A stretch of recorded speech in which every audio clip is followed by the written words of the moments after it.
L'opposition togolaise, opprimée par Faure Gnassingbé, vit depuis des décennies sous le poids d'un régime autoritaire qui semble indéboulonnable. Héritier d'une dynastie politique qui domine le Togo depuis plus de 58 ans, Faure Gnassingbé, au pouvoir depuis 2005 après la mort de son père, Gnassingbé Eyadema, incarne pour beaucoup un symbole de continuité répressive. Cette mainmise familiale sur le pouvoir a suscité une résistance farouche, portée par une opposition politique fragmentée mais déterminée, une société civile dynamique, et plus récemment, une jeunesse togolaise galvanisée par les réseaux sociaux. Les manifestations des 26, 27 et 28 juin 2025, marquées par une répression brutale, ont ravivé la flamme d'une contestation populaire qui refuse de plier face à l'autoritarisme. Ce texte explore en profondeur les racines de cette opposition, les événements dramatiques de ces 3 jours de mobilisation, les stratégies du régime pour étouffer la dissidence, et les perspectives d'un changement politique dans un pays où la soif de démocratie se heurte à la violence d'État. Une dynastie au pouvoir, l'héritage des Gnassingbé. Pour comprendre la lutte de l'opposition togolaise, il faut remonter à l'histoire politique du Togo. Depuis l'assassinat du premier président, Sylvanus Olympio, en 1963, le pays a été marqué par la prise de pouvoir de Gnassingbé Eyadema, qui a régné d'une main de fer pendant 38 ans. À sa mort en 2005, son fils Faure Gnassingbé a été propulsé à la tête de l'État, dans des circonstances controversées marquées par un coup de force institutionnel soutenu par l'armée. Cette transition dynastique a consolidé le pouvoir du clan Gnassingbé, appuyé par le parti Union pour la République, UNIR, qui contrôle la majorité des institutions, y compris le Parlement. La longévité du régime repose sur plusieurs piliers, une armée loyale, un contrôle strict des institutions, une répression systématique des opposants, et un soutien international discret, notamment de la France, héritage de la période postcoloniale. Cependant, cette domination a un coût, une population togolaise asphyxiée par la pauvreté, le chômage, et des infrastructures défaillantes, malgré les richesses générées par des secteurs comme le phosphate. La hausse des prix de l'électricité, les routes impraticables en saison des pluies, et l'absence de perspectives pour la jeunesse ont alimenté un mécontentement populaire qui s'est cristallisé en 2025 autour de la réforme constitutionnelle controversée d'avril 2024. La réforme constitutionnelle, un coup d'État institutionnel. En avril 2024, le Togo a adopté une nouvelle constitution, faisant basculer le pays d'un régime semi-présidentiel à un régime parlementaire. Cette réforme, présentée par le régime comme une modernisation visant à dépersonnaliser le pouvoir, a été perçue par l'opposition et la société civile comme une manœuvre pour permettre à Faure Gnassingbé de rester indéfiniment au pouvoir.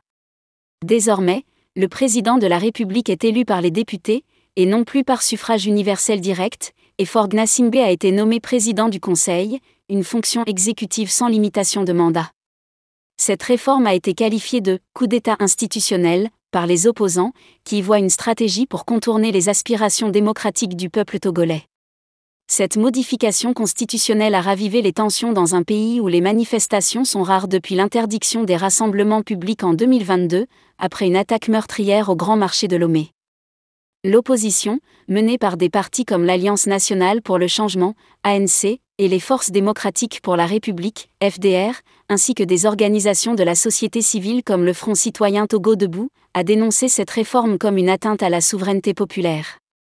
David Dosset, porte-parole de ce front, a déclaré « Ce n'est que le début de l'exaspération du peuple togolais. Le mur de la peur est en train de se fissurer. » Les manifestations des 26, 27 et 28 juin 2025, une révolte populaire. Les manifestations des 26, 27 et 28 juin 2025 ont marqué un tournant dans la contestation contre le régime de Faure Gnassingbé.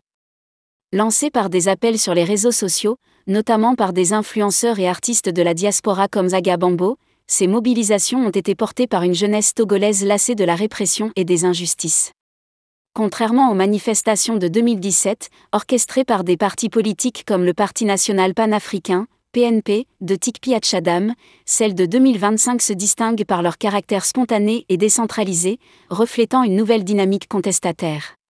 Dès le 26 juin, Lomé, la capitale togolaise, s'est embrassée.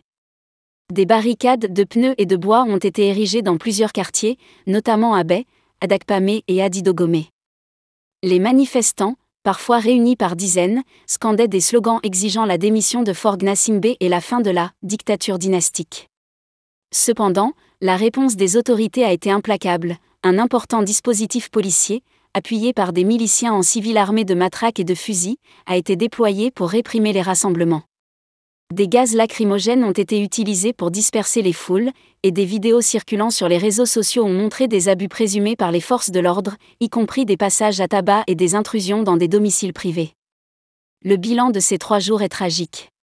Selon des organisations de la société civile comme le Front citoyen Togo Debout, au moins 7 personnes ont été tuées, et des dizaines d'autres blessées. 3 corps ont été retrouvés dans la lagune de Bay et le 4e lac à Akodessoa, suscitant une vive controverse. Le gouvernement a nié que ces décès soient liés aux manifestations, affirmant qu'ils étaient dus à des noyades, mais ces explications ont été largement rejetées par l'opposition et les ONG, qui exigent une enquête indépendante. La répression, une stratégie d'intimidation. La répression des manifestations de juin 2025 s'inscrit dans une longue tradition de brutalité utilisée par le régime pour étouffer toute dissidence. Depuis l'arrestation du rappeur Amron le 26 mai 2025, figure emblématique de la contestation, le pouvoir a intensifié ses efforts pour museler les voix critiques. Amron, de son vrai nom Essoet Chala, avait appelé à manifester le 6 juin pour célébrer ironiquement l'anniversaire de Forg Nassimbe. Son interpellation musclée à son domicile, suivie de son transfert dans un hôpital psychiatrique pour une supposée dépression aggravée, a choqué l'opinion publique et galvanisé la mobilisation. Sa libération le 21 juin, après une vague d'indignation, n'a pas apaisé la colère populaire. D'autres figures, comme l'influenceur Papillon Lo, ont également été ciblées. Le 28 juin, son domicile a été perquisitionné, et il est depuis porté disparu, accentuant le climat de peur à Lomé.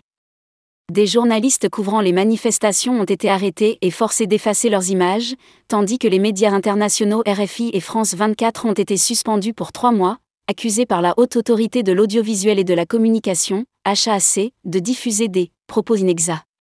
Cette suspension, dénoncée par Reporters sans frontières comme une atteinte à la liberté de la presse, illustre la volonté du régime de contrôler le récit médiatique.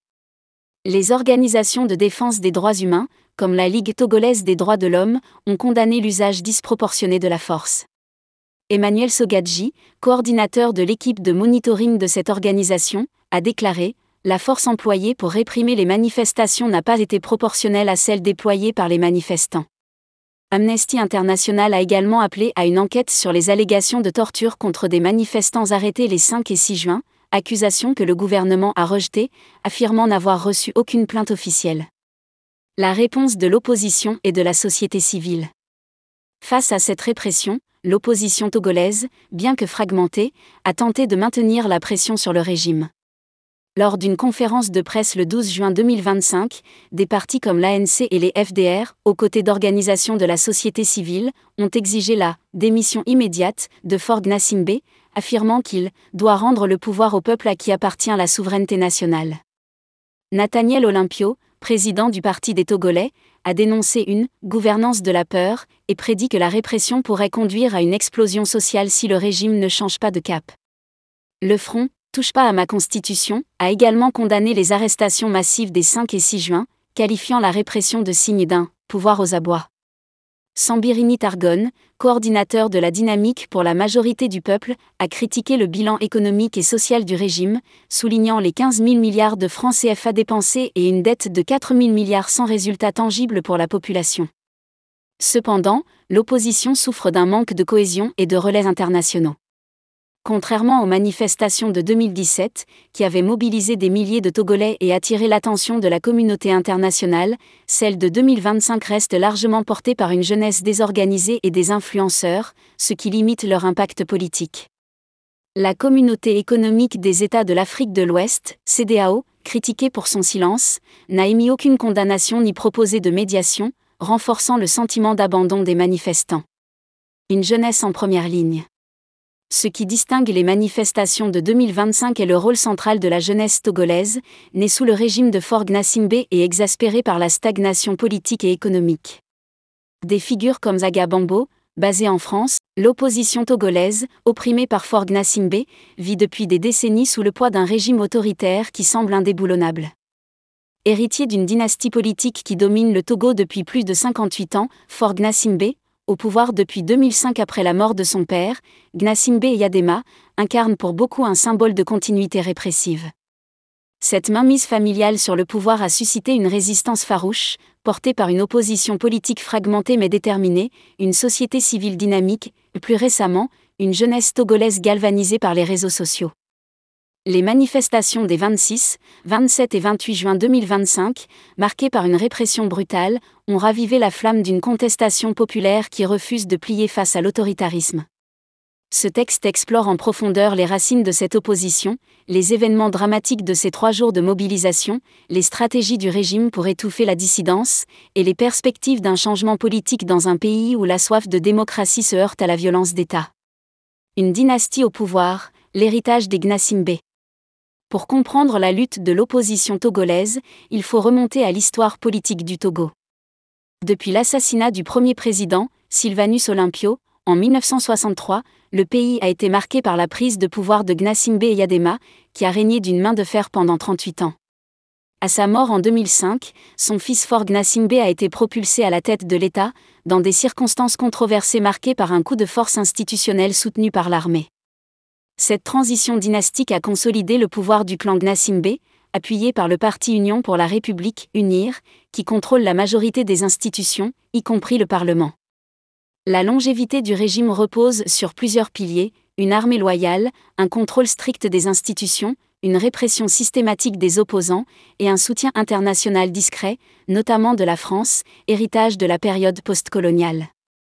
Cependant, cette domination a un coût, une population togolaise asphyxiée par la pauvreté, le chômage, et des infrastructures défaillantes, malgré les richesses générées par des secteurs comme le phosphate. La hausse des prix de l'électricité, les routes impraticables en saison des pluies, et l'absence de perspectives pour la jeunesse ont alimenté un mécontentement populaire qui s'est cristallisé en 2025 autour de la réforme constitutionnelle controversée d'avril 2024. La réforme constitutionnelle, coup d'État institutionnel. En avril 2024, le Togo a adopté une nouvelle constitution, faisant basculer le pays d'un régime semi-présidentiel à un régime parlementaire. Cette réforme, présentée par le régime comme une modernisation visant à dépersonnaliser le pouvoir, a été perçue par l'opposition et la société civile comme une manœuvre pour permettre à Faure Gnassingbé de rester indéfiniment au pouvoir.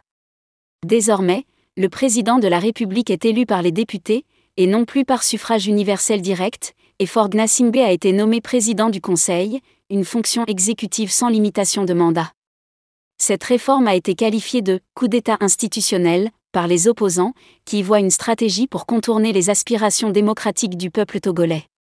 Cette modification constitutionnelle a ravivé les tensions dans un pays où les manifestations sont rares depuis l'interdiction des rassemblements publics en 2022, après une attaque meurtrière au Grand Marché de Lomé. L'opposition, menée par des partis comme l'Alliance nationale pour le changement, ANC, et les Forces démocratiques pour la République, FDR, ainsi que des organisations de la société civile comme le Front citoyen Togo Debout, a dénoncé cette réforme comme une atteinte à la souveraineté populaire. David Dosset, porte-parole de ce front, a déclaré « Ce n'est que le début de l'exaspération du peuple togolais. Le mur de la peur est en train de se fissurer. » Les manifestations des 26, 27 et 28 juin 2025, une révolte populaire. Les manifestations des 26, 27 et 28 juin 2025 ont marqué un tournant dans la contestation contre le régime de Faure Gnassingbé. Lancées par des appels sur les réseaux sociaux, notamment par des influenceurs et artistes de la diaspora comme Zaga Bambo, ces mobilisations ont été portées par une jeunesse togolaise lassée de la répression et des injustices. Contrairement aux manifestations de 2017, orchestrées par des partis politiques comme le Parti national panafricain, PNP, de Tikpi Hatchadam, celles de 2025 se distinguent par leur caractère spontané et décentralisé, reflétant une nouvelle dynamique contestataire. Dès le 26 juin, Lomé, la capitale togolaise, s'est embrassée. Des barricades de pneus et de bois ont été érigées dans plusieurs quartiers, notamment à Bay, à Dakpamé et à Didogomé. Les manifestants, parfois réunis par dizaines, scandaient des slogans exigeant la démission de Faure Gnassingbé et la fin de la « dictature dynastique ». Cependant, la réponse des autorités a été implacable, un important dispositif policier, appuyé par des miliciens en civil armés de matraques et de fusils, a été déployé pour réprimer les rassemblements. Des gaz lacrymogènes ont été utilisés pour disperser les foules, et des vidéos circulant sur les réseaux sociaux ont montré des abus présumés par les forces de l'ordre, y compris des passages à tabac et des intrusions dans des domiciles privés. Le bilan de ces 3 jours est tragique. Selon des